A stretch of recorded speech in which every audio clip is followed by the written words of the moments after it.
Энэ бол нэгэн байгууллагын захирал баяраа.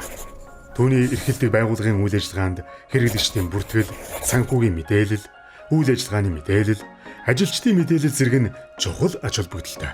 Гэвч байгууллагын мэдээллийн аюулгүй байдлаа хангасан хэсэг нь эргэлзээтэй.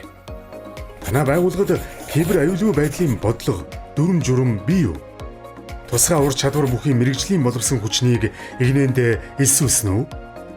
Албан ёсны эрхтэй програм хангамжууд, тоног төхөөрөмжүүдээр хангагдсан уу? Ажилчдаа сургалт зохион байгуулж кибер аюулгүй байдлыг хангах чиглэлд мэдээлэл өгдөг үү? Компани бизнесийн доктортой өсөлтийг хангах, хэрэглэгчдэд найдвартай, түргэн шуурхай, эрсдэлгүй үйлчлэгээ үзүүлэх, ажилтнуудтай аюулгүй, эрсдэлгүй ажиллах орчныг бүрдүүлэх зэрэг компани үйл ажиллагаанд оролцогч талуудын эрх ашигыг хангахад кибер аюулгүй байдал амин чухал асуудал болжээ. Үүсэж болзошгүй эрсдлээс урьдчилан сэргээл. Бодлого, дүрм журмаа боловсруулж хэрэгжүүл.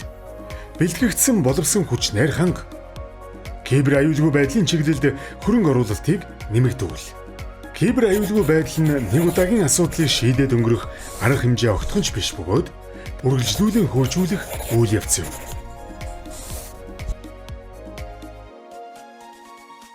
Кибер аюулгүй байдлын хүний нөөцийг хөгжүүлэх төсөл.